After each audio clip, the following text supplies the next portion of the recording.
When you think of watercolor paper, I'm almost positive what you're envisioning is the complete opposite of this. Hey everyone, it's Madam Berry. Today we're going to be painting on black watercolor paper.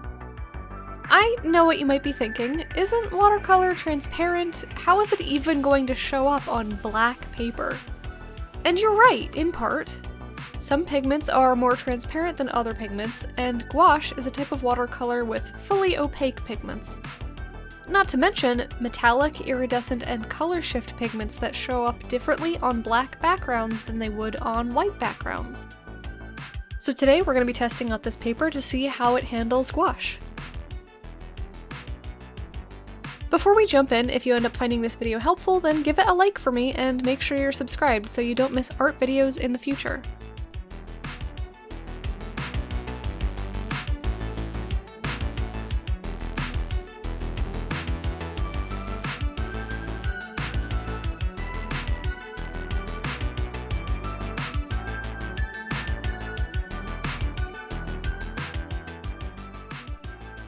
I got this paper because I knew I wanted to see how gouache worked on it, and I was looking for a way to try something new and different with my paintings.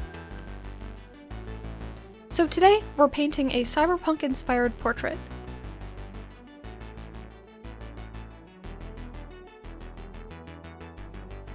The inspiration for this portrait was from Artbreeder, a site where you can create AI-generated images for character inspiration, landscape concepting, and more. You can take different parameters and tweak them until you find an image that you like. And because it's AI generated, you're not using some other person's likeness that you maybe found on Pinterest or Google that is an actual human person's face, and may or may not have rights associated to the likeness of the person or the photographer. So I like this because I can get inspiration from something that's already completely unique. I love the dark noir feel of this generated portrait with her glossy vinyl looking clothes, clumpy wet hair that kind of gives me Lilu vibes, and chrome-like skin.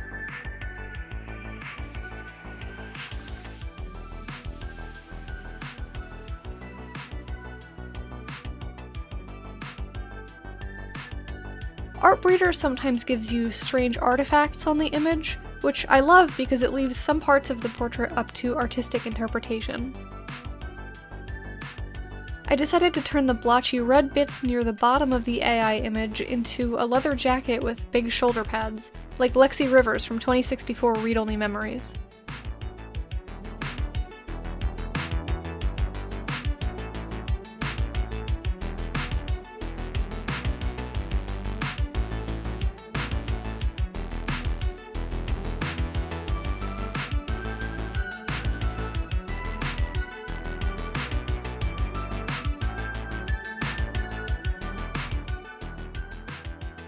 This painting was done over on my Twitch channel, which is why you can see parts of my stream overlay. Because I unfortunately lost the camera footage for this, so I had to use my stream footage as backup. But if you want to watch me paint live and ask questions about my process, I stream on Wednesday and Thursday mornings at 10 a.m. Eastern Time. Head over to twitch.tv/MadamBerry for my schedule in your time zone.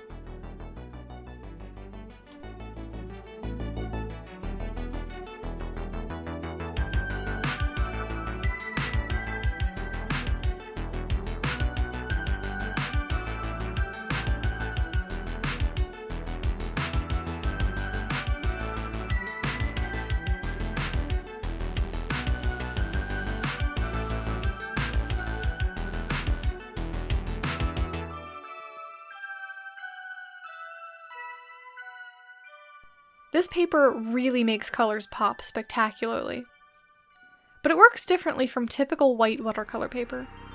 When you paint with watercolors or gouache, you typically want to start with the lightest parts of your painting and paint from light to dark, building up value as you go along. That's because it's easier to add color and shadows to a painting than it is to take those away. But with black watercolor paper, the shadows are already as dark as they can possibly be. So what you have to do is add the light areas back in. This can involve a bit of layering because the colors will dry even darker since they have a dark background behind them. So if you paint something white, you have to let it dry, and maybe it'll dry a little bit darker, and then you have to paint white over top of it again.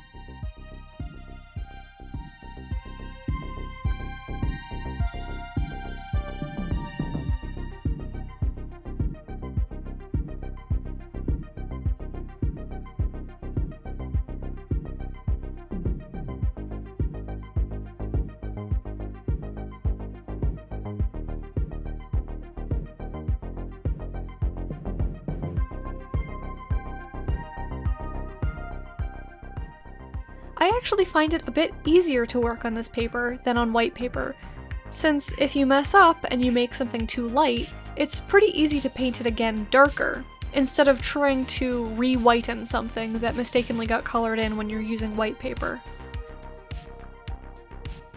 Paint also lifts pretty easily back out of this paper, so if you make a mistake and you paint it outside of your sketch lines, it's actually pretty easy to take a damp brush, scrub it in a little, dab up the wet paint, and you're left with the black paper that was underneath.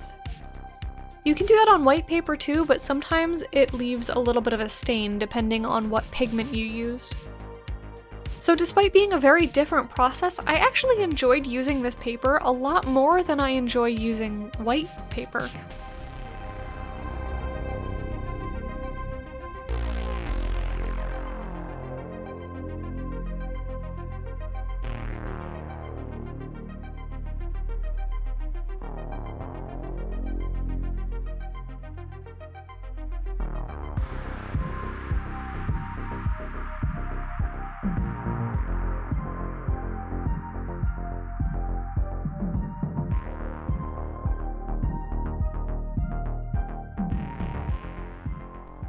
One of the things that you have to keep in mind when working with this paper is that since it's so dark, you can't see through it, even with a light box, which means you cannot trace an image from below using a light box onto the paper. So if you want to transfer an image onto the paper, you have to use either a graphite transfer paper or the pastel transfer method, which is why you see that box of new pastels in the corner. Or you have to either freehand sketch it or use a grid. Honestly, that might be the only downside to this paper, is that you can't trace from below, which is my preferred transfer method. If you'd like me to do a video on all of the different methods on transferring a drawing to the final piece of paper, let me know.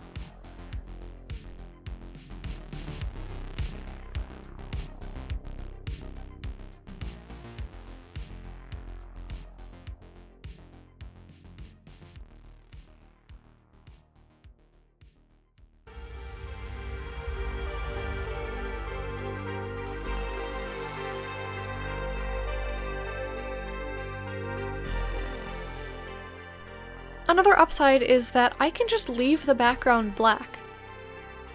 This works really well for subjects that fade into the background, and especially well for the noir feel of this particular portrait, since she could just be in a dark area. At some point I think it would be interesting to try to cover the whole page with paint and see how that works. But I do like that I can leave some of the paper unpainted, and that it doesn't make it look like it's an unfinished piece of artwork. Whereas if I were painting on white paper, depending on the subject, sometimes if I leave the rest of the paper unpainted, it makes the piece look unfinished.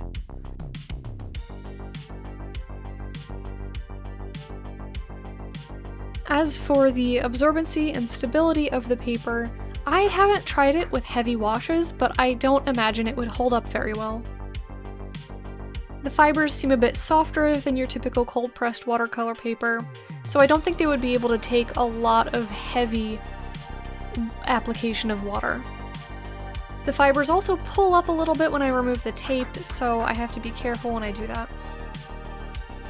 That being said, I don't think it's the kind of paper that you would need a lot of washes on. That's something that you typically do to build up smooth areas of color, and usually washes are transparent enough that they probably won't show up on black paper anyway.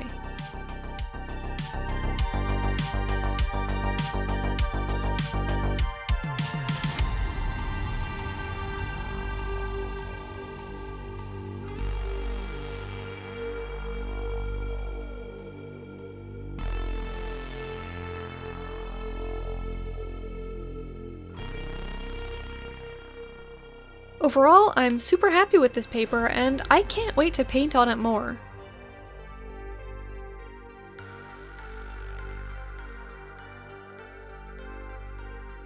Between this and some of the handmade papers that I've used recently, it's gonna be really hard to go back to regular old white watercolor paper.